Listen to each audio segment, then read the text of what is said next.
자, 14번째, 이게 좀 재밌을 것 같기도 한데요. 은행의 비밀, 그리고 당신의 화폐의 가치가 떨어지는 이유에 대해서 얘기를 할 겁니다. 자, 요거 같은 경우는 아까 앞에서 초기 강의 얘기했었죠. 돈을 많이 찍어내면서 희소성에 대해서 저희가 얘기를 좀 했었는데, 뒤에서도 좀 도움이 되는 내용이 있을 겁니다. 자, 볼게요. 자, 여기 은행원이 어떤 상품을 판매하는 건데요. 자, 보겠습니다. 은행에서 보면은 요즘에 퇴직연금 이래가지고 이런 적금 상품을 좀 적극 추천하는 경우들이 있습니다. 이런 것들이. 그리고 은행에서 추천하는 이제 펀드 상품들 꼭 만나게 돼요. 재테크를 하면. 근데 이게 바로 건강한 투자인가요? 라는 의문을 가질 수 있고요. 카드일부는 과연 좋은 선택일까? 라는 거. 그리고 빚내서 투자하면은 큰 돈을 먹을 수 있을 텐데 가능하지 않을까? 라는 거. 네 가지를 얘기 한번 해보겠습니다. 자, 요게 좀 사회 초년생들한테 좀 권유가 많이 돼요. 지금 실제로. 어떤 회사들은 가입하라고 초기에 권유하는 회사들도 있는 것 같더라고요.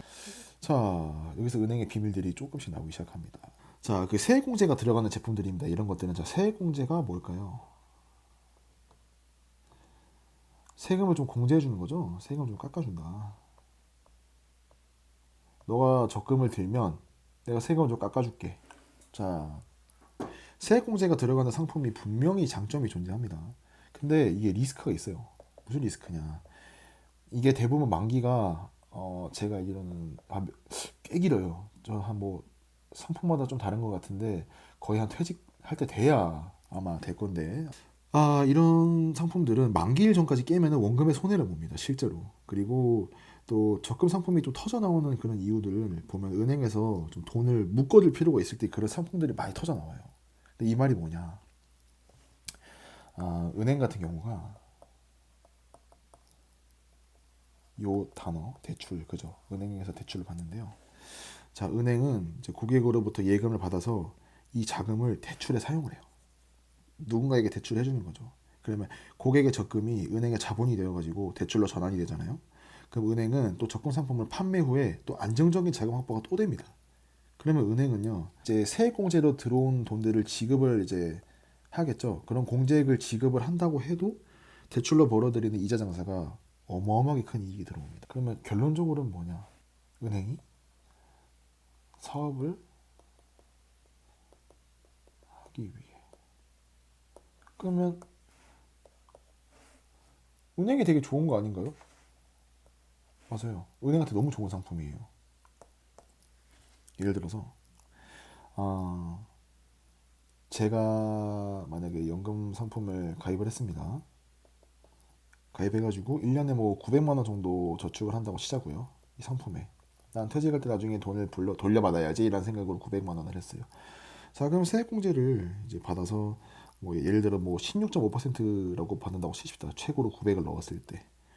자, 그러면 대충 계산해 보면 148만 5천 원이라는 세액공제 금액이 나옵니다. 그럼 연말정산에서 이제 공제를 받게 되는데요. 그러면은 나중에 단순하게 쉽게 계산을 할게요. 어려우시면 안 되니까. 내가 뭐 돈을 좀 덜 썼어요. 그래서 내가 48만 5천 원을 반납했다고 치고 100만 원을 공제 받았어요. 그리고 이 100만 원을 다시 입금을 받습니다. 공제 받은 거를. 자, 그럼 이 100만 원 누가 줬습니까? 나에게. 은행이 줬죠? 난 너무 좋아요. 왜냐면 꽁돈이 생겼으니까요. 그죠? 내가 부은 값에 대한 이자 아니야? 이렇게 생각할 수 있는데, 자, 여기서 은행의 비밀이 나옵니다. 자, 이게 나예요. 근데 내 친구 갑돌이가 있어요. 내 친구 갑돌이가 있는데 갑돌이가 똑같은 은행에서 대출을 받은 거예요. 그래서 주담대를 받은 거죠. 주택을 사기 위해서 주택 담보를 받고요. 주택을 담보로 한 대출을 받고 그다음에 자동차까지 받았어요. 이자를 4.1%로 잡았습니다. 자, 대충 가격을 계산해서 바로 말씀드리겠습니다. 대충 가격을 발행했는데 이 친구가 지금 은행에 1년에 내는 이자만, 이 아파트가 있죠. 주택담보, 그다음에 자동차 해가지고 얼마를 내냐? 1년에 1230만 원은 돼요. 그리고 이거는 82만 원을 내기 시작합니다. 자, 그럼 이 친구가 이 두 개를 순수 이자만 내는 거예요. 원금 안 갚고 이자만 내면은 1312만 원이라는 돈을 1년에 이자로 납부하게 됩니다. 자, 이자로 납부를 했어요. 이 친구가 이렇게 납부를 했는데요. 자, 이 1312만 원, 그러니까 단순한 계산입니다. 말씀드렸어요. 진짜 단순한 계산. 은행은 지금 1,320만 원 이렇게 들어오죠. 그럼 이렇게 메꿔주기만 하면 돼요. 100만 원. 그죠? 근데 놀라운 게 있습니다. 자, 나는 900만 원을 적금을 넣어줬고 이런 것들이 여러 수백만 명이 쌓여 수천만 명이 쌓여가지고 돈이 들어오겠죠. 그러면 여기서 이 들어온 돈으로 대출을 넣어준 거예요. 근데 여기서 원금은 그대로 인질처럼 잡혀 있고 이 친구는 이자를 넣어준 거죠. 그러면 이 이자로 이걸 갚아주는데 모든 사람이 나처럼 100만 원씩 받는 건 아닐 거예요. 그죠? 이런 연금저축이나 다른 적금 상품의 이자가 되게 낮은 것도 있기 때문에 그리고 적금을 이런 연금 상품 같은 경우는 적게 넣을수록 또 받는 금액이나 공제액이 작아진단 말이죠. 그러면 이 이자 한 명의 이자 가지고 무슨 일이 생기냐? 이 한 명의 이자가 이 공제액에 대해서 한 적게는 10명에서 많으면은 뭐 수십 명까지 커버칠 수 있는 이런 일들이 생기는 거죠. 자, 그러면 은행 입장에서는 지금 손해가 없어요. 그죠? 손해가 없고 은행은 계속 지금 돈이 계속 이렇게 원격처럼 들어오는 이런 현상들이 벌어지는 겁니다. 그러면 은행은 또 뭘 할 수 있냐? 또 들어오는 작은 돈들로 또 파생 상품을 만들어서 소액 대출, 또 다른 파생 상품을 만들어서 또 다른 제품을 계속 만들어서 판매를 하게 되는 거죠. 그럼 은행은 계속 이런 실타래가 얽히면서 손해 없이 돈이 계속 들어오는 이런 사업을 할 수 있는 거죠. 그래서 결론적으로 뭐냐? 은행이 결코 사는 편이 아니다. 왜냐하면 은행도 월급을 줘야 하는 회사이기 때문에 은행도 이런 사업을 한다. 자, 단순한 계산으로 말씀을 드리는 거라고 몇 번 말씀드렸습니다. 그래서 은행은 이런 식으로 이루어지기 때문에 적금 상품을 가족 추천하는 이유가 무엇이겠습니까? 자, 은행의 이득을 위해서라는 거죠. 은행의 개이득을 위해서. 이제 좀 이해가 되실 거라 생각을 하는데, 자, 그러면 은행에서 이런 거 말고 펀드 상품은 과연 건강한 거냐? 전혀 건강하지 않습니다. 왜냐하면 이 펀드 상품 같은 경우는 주식을 여러 개 묶어서 투자하는 경우도 많고 어떤 섹터를 자기들이 투자해주는 경우도 많은데 그들도 사람이에요. 그죠? 투자해주는 사람도. 그러면은 그 사람들도 다 부자가 돼야 되는데, 그죠? 자기들이 해준다는데. 근데 그렇지가 않습니다. 그죠? 은행 직원도 그대로 있단 말이에요. 부자가 되는 공식에서 은행원이라는 공식이라는 거는 존재하지가 않습니다. 그죠? 그래서 과연 건강한 투자인가? 저는 이것도 남에게 돈을 맡긴다. 저는 이렇게 생각해요. 그리고 요거에 대한 책임은 은행은 절대 지지 않습니다. 없어요.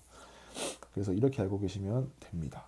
그래서 그 카드 할부 같은 경우도 쓰시는 분들이 많은데 과연 좋은 선택일까? 가장 어리석은 것 같습니다. 카드 할부라는 것도 재밌는 비밀이 하나 있는데요. 저는 할부를 안 써요. 절대 주어도 안 쓰는데 저는 한 방에 다 내는 그런 스타일인데 아, 할부를 하면서 어떤 일이 생기냐? 이 사람들이 이런 거를 잘 모르시는 것 같은데 내가 카드값이 밀리는 경우가 많아요. 그죠? 카드값이 밀립니다.